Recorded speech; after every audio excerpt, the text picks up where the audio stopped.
औरत की बदकिरदारी किसी भी मर्द को कबूल नहीं होती, जैसा है ना। समीन के घर उजड़ने का दुख गहरा है। इदरान की तो पहली बीवी ने भी उसे धोखा दे दिया था। ये बता, तो क्या वो तुम्हारी तरह दौलतमंद है? समीन ने तो खुद इदरान को दौलत के चक्कर में फंसा। बताए कि ये कमाल अहमद कौन है?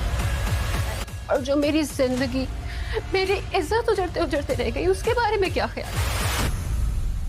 क्या ये अगर मैं लालच में आकर उस लड़की समीन बेचारी को जैसे ही लगता है कि अब उसकी ज़िंदगी ट्रैक पर है, तभी कुछ ना कुछ उसके साथ इतना बुरा हो जाता है कि वो वहीं पर अपनी हिम्मत हार जाती है। अब कमाल की चालाकी तो देखिए कि उसने इदनान के दिल में ही समीन के लिए शक पैदा कर दिया है और समीन को उस घर से सीधा निकाल कर अपने मेके भेज दिया है। इदनान समीन को मेके छोड़ कर जाता है और उसे कहता है कि जब तक मैं वापस तुम्हें खुद लेने ना आऊँ तुम यहाँ पर नहीं आओगी। और जैसे ही समीन घर पर पहुँचती है तो उसके सब घर वाले बहुत ही ज़्यादा परेशान हो जाते हैं। उष्णा से यही कहते हैं कि तुम इस तरह की हरकत ना करती तो आज समीन का घर बच जाता, तुमने एक दफ़ा भी अपनी बहन के बारे में नहीं सोचा। जिस पर उष्णा कहती है कि आपको आज भी समीन की ही फिक्र है, किसी को इस बात की परवाह नहीं कि अगर मैं कल को बर्बाद हो जाती तो क्या होता।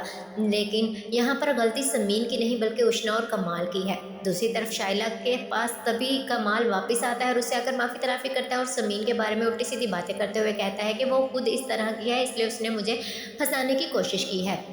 इदनान बिल्कुल भी अब की बार धोखा नहीं खाना चाहता रीज की तरह, इसलिए वो समीन के मामले में अच्छी खासी छानबीन करेगा, लेकिन उसे बहुत जल्द सारे सबूत मिल जाएंगे जब वो सीसीटीवी फुटेज पुलिस के हाथ लगेगी जिसमें कमाल का दोस्त साफ नज़र आ रहा होता है और आहिस्ता आहिस्ता करके सब साफ होता नज़र आएगा कि इन सब के पीछे कमाल का हाथ है। और कमाल और उष्णा का चक्कर तो फिर साफ ही सामने नज़र आ जाएगा कि उष्णा बिल्कुल भी झूठ नहीं कह रही थी, बल्कि कमाल ही वो इंसान था जिसने उसे धोखा दिया है और इस तरह से समीन की बेगुनाही भी साबित हो जाएगी।